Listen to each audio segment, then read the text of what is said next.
once again to the Score Business Showcase. We have two fantastic guests with us today, and I'd like to welcome Randy.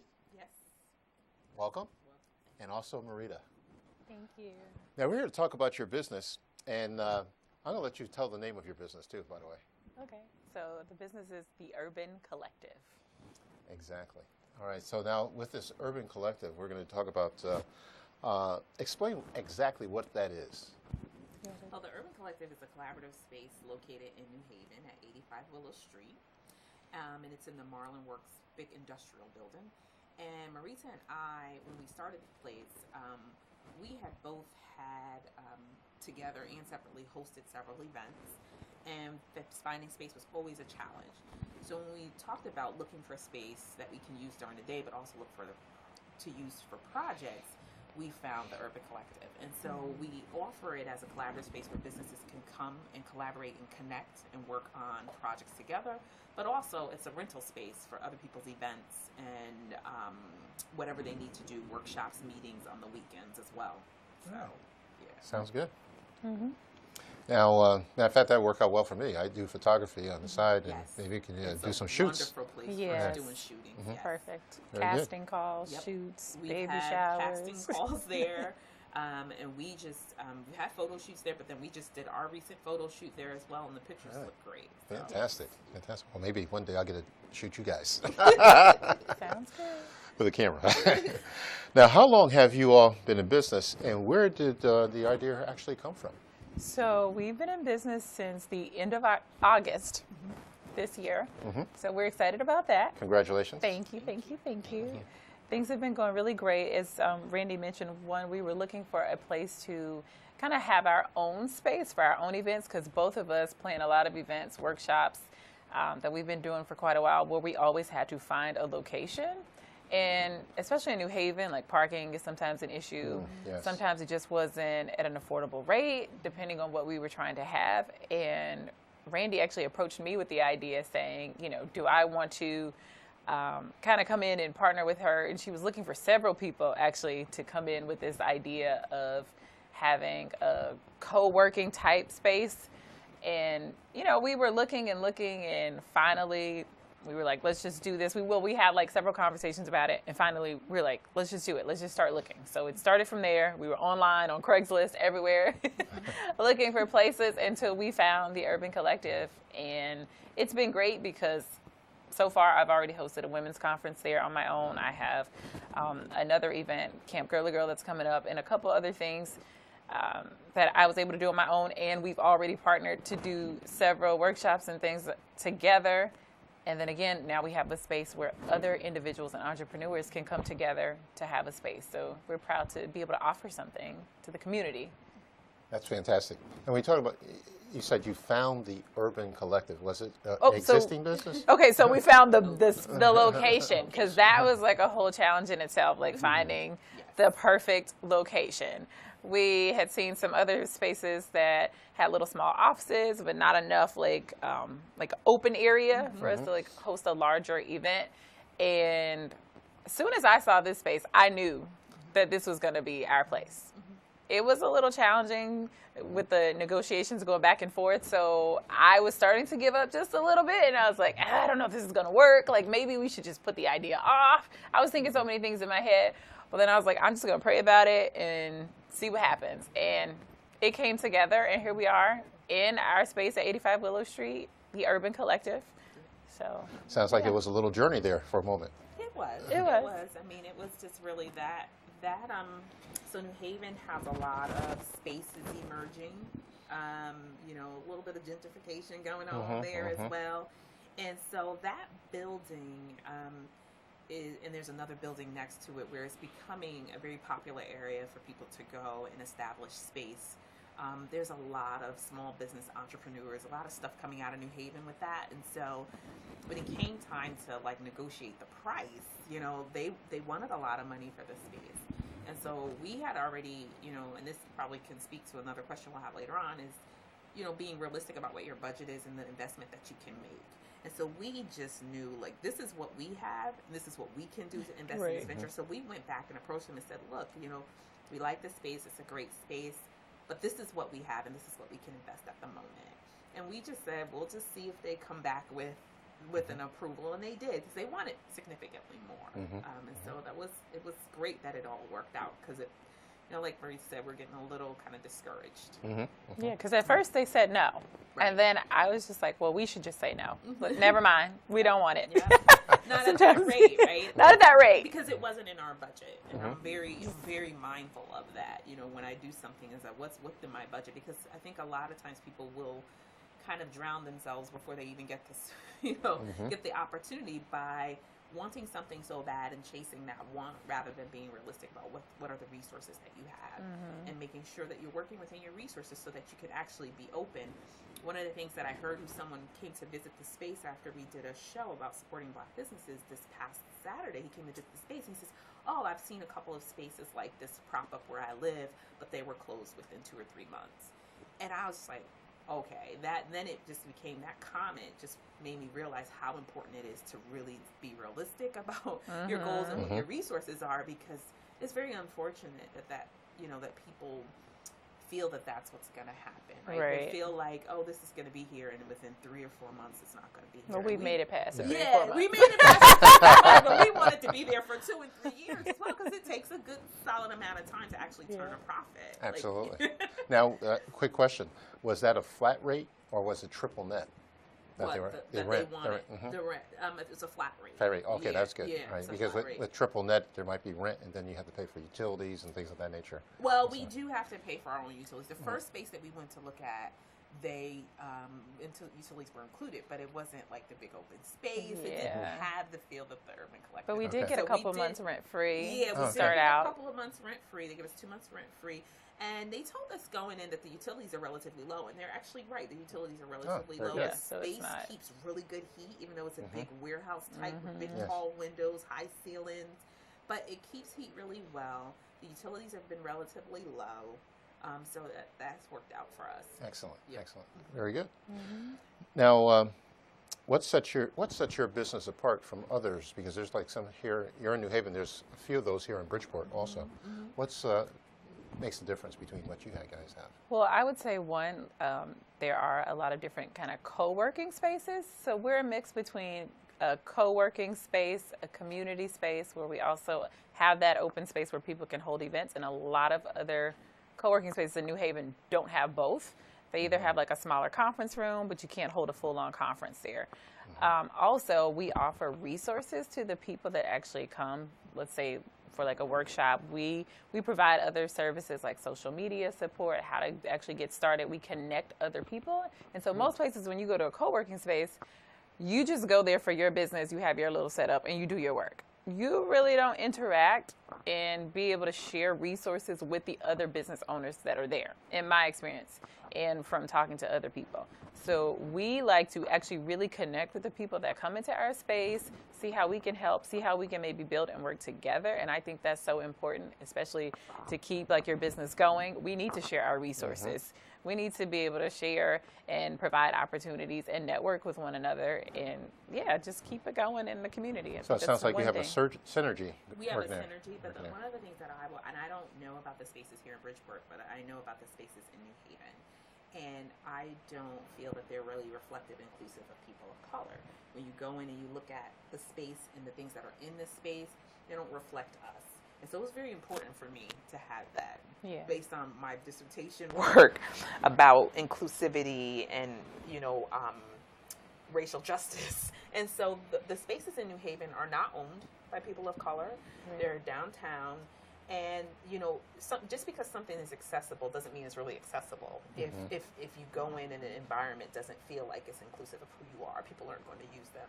The other thing is, I think for people like us, we need a different set of resources that aren't always available in those co-working spaces.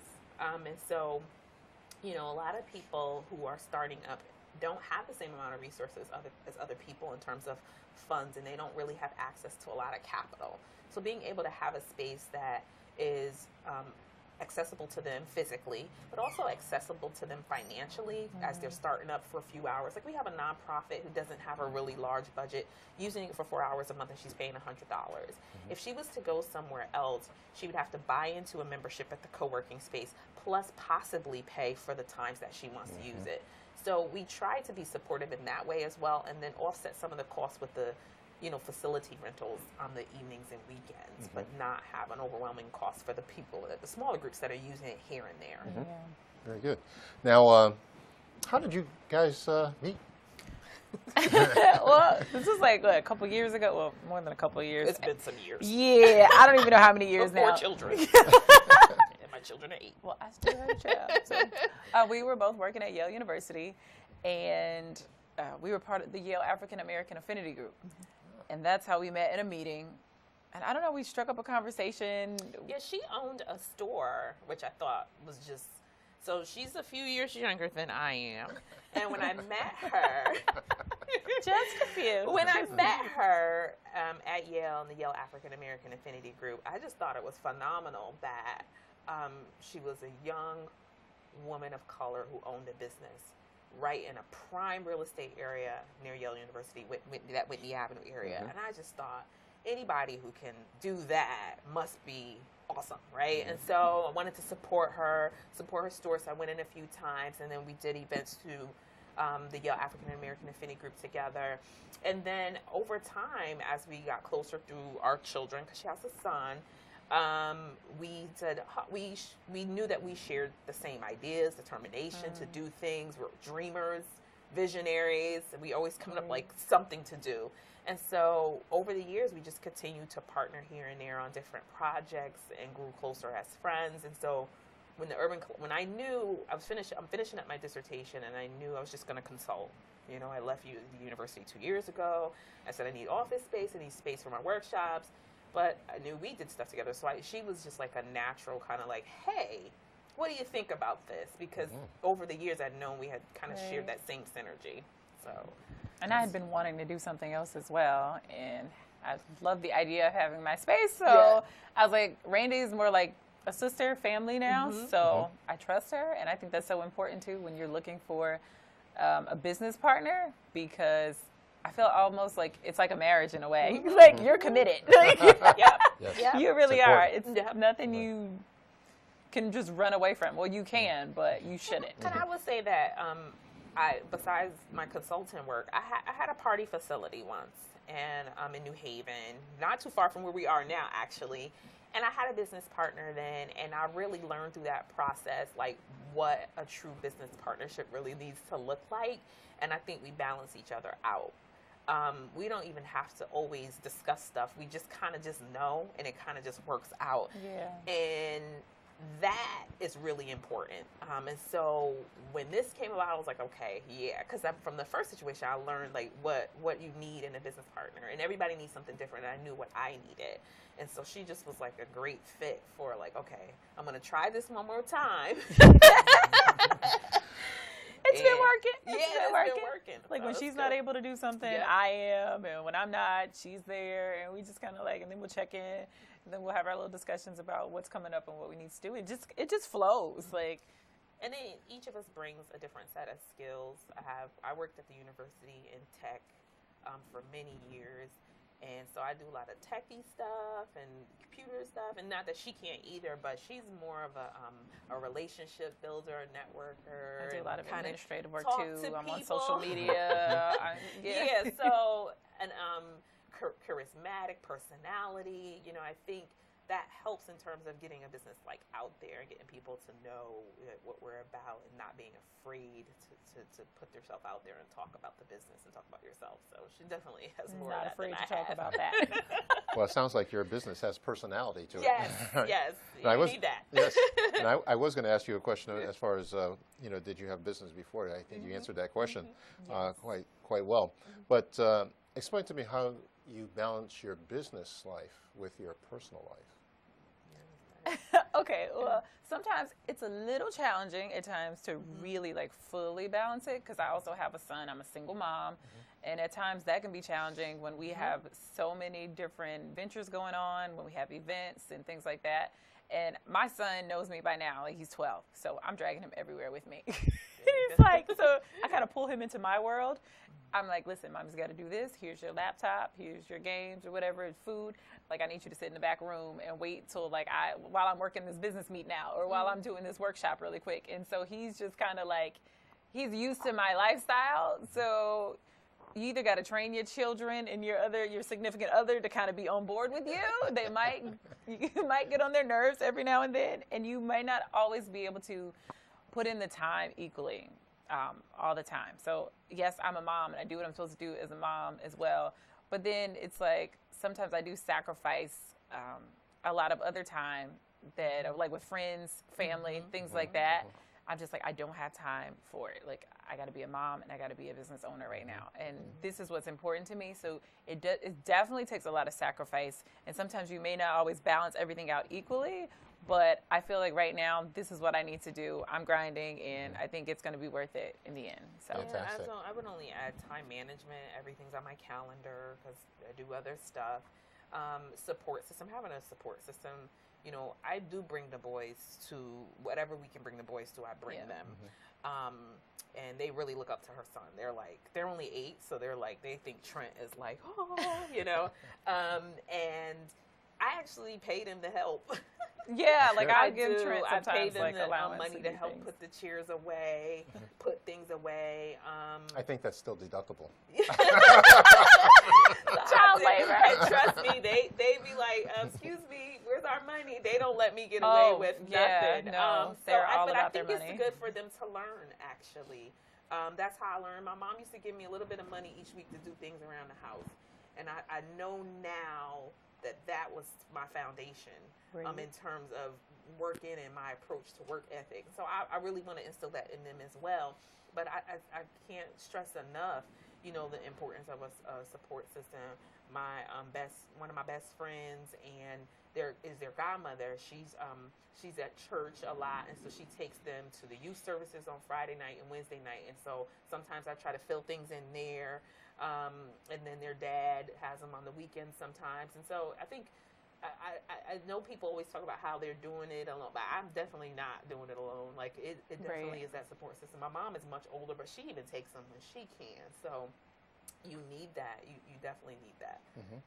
Support is definitely important.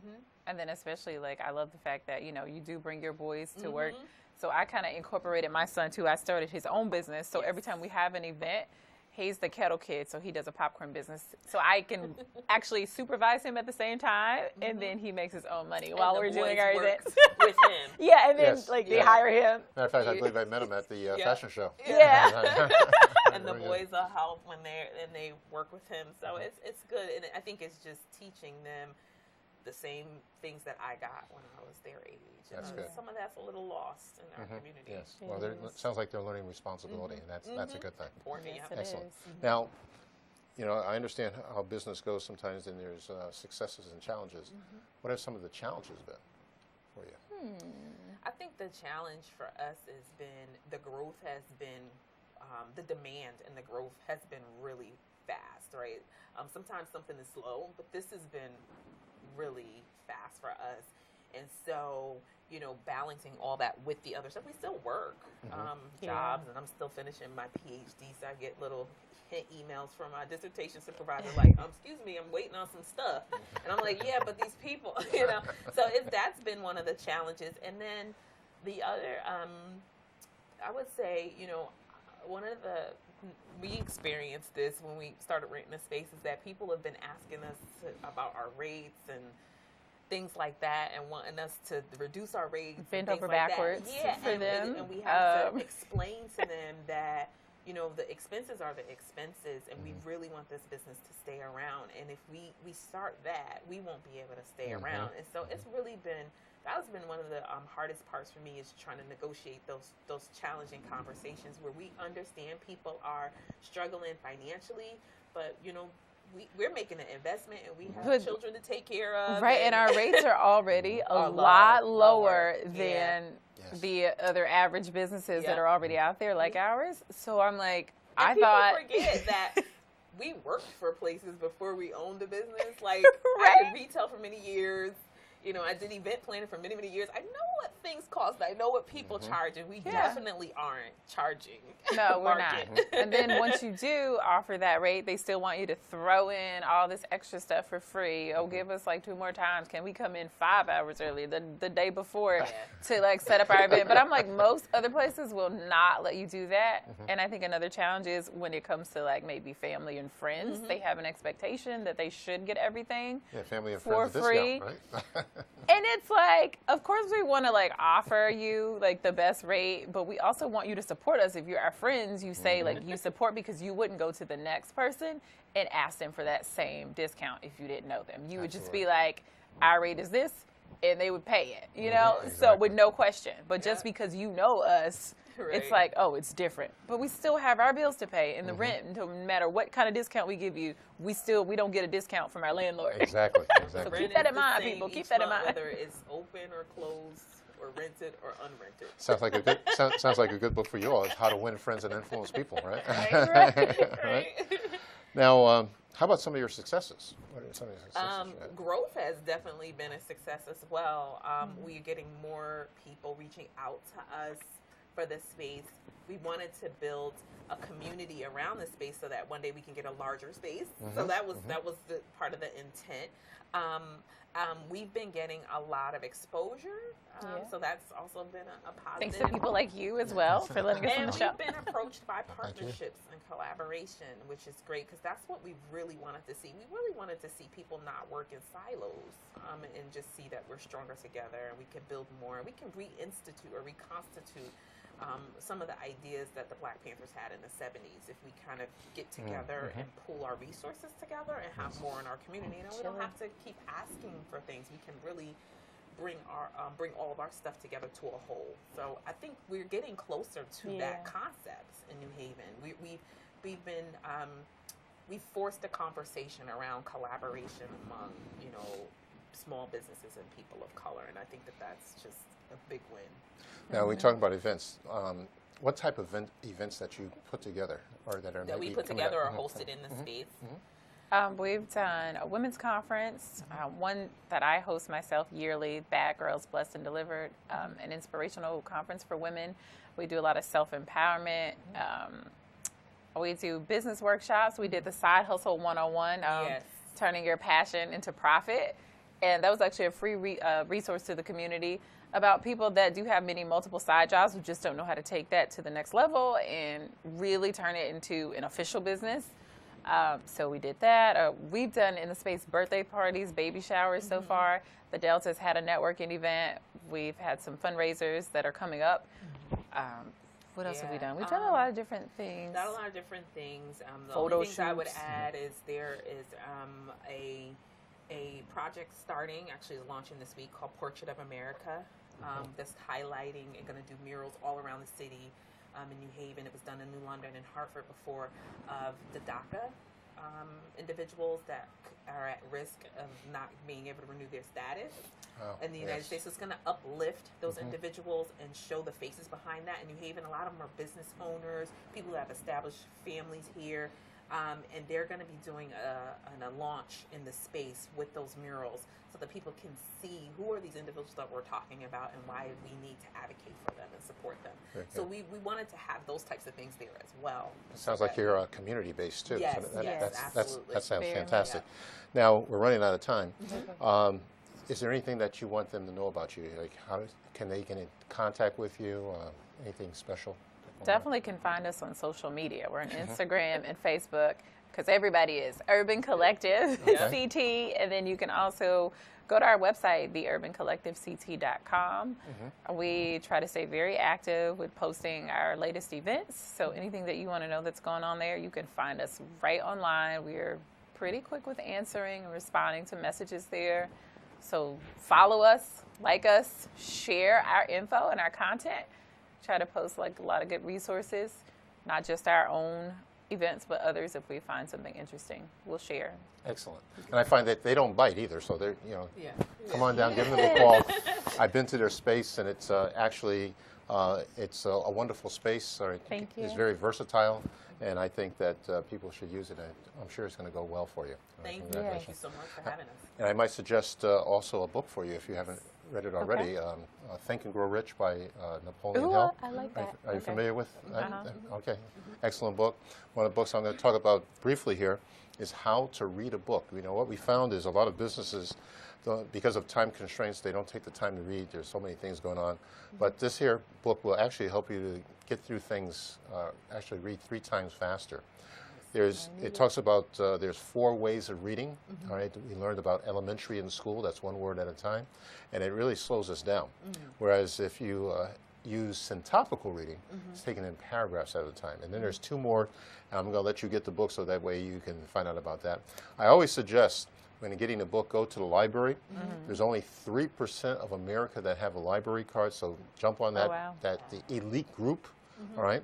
Also, if you're in this area, one of the best places I go to get books is at Pequot Library. It's usually during the summertime. It is the largest used book sale on the East Coast. Oh, wow. People from around the world come to it. There's collector's items there. It's a fantastic place to go. That happens in July usually. All right, once a year they have one in July, and also they have one in winter. But the July show is the biggest one. They have anywhere from 200 to 400,000 books. Wow. All right, and instead of paying $20 and $30 for it, you can get books for like $2, $3, $1, 50 cents. Sounds good. All right, so it's a great place to start your library right there. So we'd like to thank you once again, Randy and also Merieta. Yeah. All right, Thanks it's been for having us. a great show, and to our fans out there in Scoreland, we'd like to thank you for joining us. And once again, thank you very much. Thank you. Thank All right. you. Yes, indeed.